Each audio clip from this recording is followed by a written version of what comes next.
मस्साजोगच्या गावकऱ्यांनी आंदोलन स्थगित केलेलं आहे। माझ्यासोबत धनंजय देशमुख आहेत। कुठल्या आश्वासनावरती हे आंदोलन स्थगित झाले आणि मागण्याच्या संदर्भात काय काय झालं? जे सरकारी वकिलांची जी नियुक्ती करण्यासंदर्भात जे त्याच्यामध्ये पहिलाच मुद्दा होता, ती नियुक्ती आजच्या तारखेत झालेली आहे।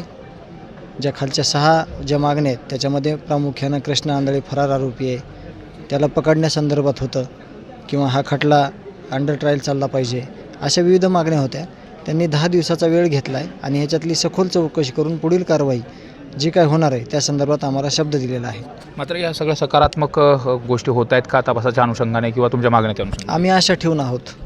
आता पुढे काय होतं आहे अजून 10 दिवसात हे वेळ आल्यावरच बघणं अपेक्षित आहे। सरकारच्या वतीनं तुमच्याशी कोणी मध्यस्थी केली, त्याचबरोबर प्रशासनानं नेमका काय शब्द दिला? ॲडिशनल SP देखील आले? ॲडिशनल SP आले होते, आमदार सुरेश अण्णा धस आले होते आणि आपले जिल्ह्याचे खासदार बजरंग सोनवणे साहेब हे आलेले होते। या तिघांनी या सामूहिक ज्या मागण्या आहेत आमच्या त्या पांडकर साहेबांकडे मांडल्या आणि सगळ्यांनीच विविध ह्याच्यावर कोणी आवाज उठवला, कोणी त्याच्यावर सोल्युशन सांगितलं किंवा आपण काय केलं पाहिजे या संदर्भात त्यांनी देखील एकमेकांसोबत चर्चा केली। मात्र पोलीस अधीक्षक यांनी तुमच्याकडं जे लेखी आहे अशा पद्धतीने तक्रार आमच्याकडे द्या असं मागणी केली होती, ती कधीपर्यंत देणार? त्यात नेमके काय काय आम्ही 28 तारखेला ती मागणी देणार आहोत किंवा 1 तारखेला। काय काय त्याच्यामध्ये सगळा इतिहास आहे की केज पोलीस म्हणजे थोडक्यात ही हत्या होण्याच्या अगोदरचं केज पोलीस प्रशासन असं जरी त्याला टायटल दिलं तरी ते वावगं ठरणार नाही, कारण का त्याच्यामध्ये इतकं भयानक पद्धतीनं क्राईम सगळा फोफावलेला होता। खूप गुन्हेगारी वृत्तीचे लोक वावरत होते आणि सर्रास जे प्रशासनातले लोक आहेत त्यांच्यासोबत ते लोक असायचे।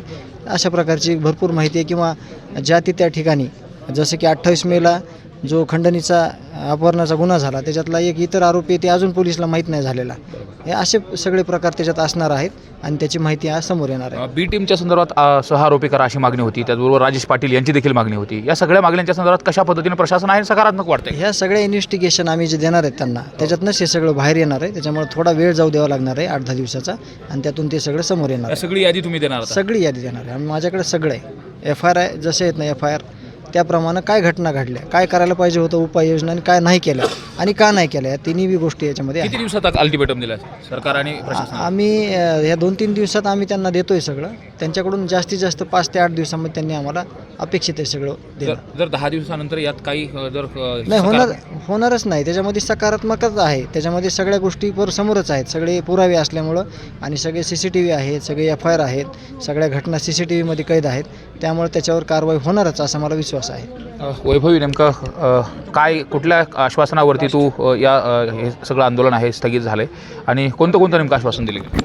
बघा, आश्वासन तर त्यांनी म्हणजे काही जो पोलीस प्रशासनाकडे जो आधी या केसचा तपास होता त्यांनी तो पुढे वर्ग म्हणजे नव्हता केला। SP असतील किंवा ॲडिशनल SP असतील त्यांची भेट घ्यायला गेल्यानंतर त्यांनी सांगितलं की मला थोड्या दिवसाचा वेळ हवा आहे आणि त्या वेळेमध्ये या केसमध्ये नेमकं चाललं आहे काय हे मलाही कळेल।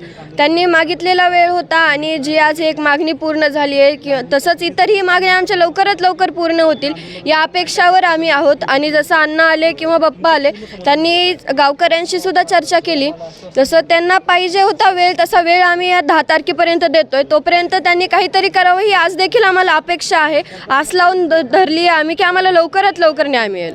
मात्र मुख्यमंत्र्याकडे काय मागणी असेल? ज्या पद्धतीने उज्ज्वल निकम यांची मागणी मान्य झाली, मात्र इतर ज्या 6 मागण्या होत्या त्या संदर्भात आता प्रोसेस चालू आहे, सकारात्मक आहे असं वाटतंय का? आणि हे 10 दिवसात जर नाही पूर्ण झालं तर जसं की तू म्हणले की आता त्यानंतर पुढची भूमिका असेल, नेमकी पुढची भूमिका काय असेल? त्यांनी आज जशी मागणी पूर्ण केली तशा ज्या पुढच्या मागण्या आहेत त्या पण आता तुम्ही आत्ताच या बैठकीत बघितलं, गावकरी एकदम आक्रमक होत आहेत, भावूक होत आहे। आज इतके दिवस झालं आमची सहनशीलता संपवत जाते सगळी की आता आम्ही किती दिवस सहन करायचं हे सगळं।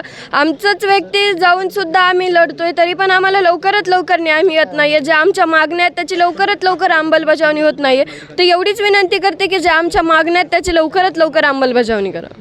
मात्र गावकऱ्यांची एक भावनासुद्धा समोर आली की जर आता हे सगळे नेते येत आहेत, प्रत्येक पक्षाचे वेगवेगळ्या पक्षाचे येत आहेत, त्या लोकप्रतिनिधी जर आता न्याय मिळवून देण्यासाठी उशीर केला तर पुन्हा त्यांना गावात सुद्धा येऊ देणार ना का? हा संताप आहे का नेमका?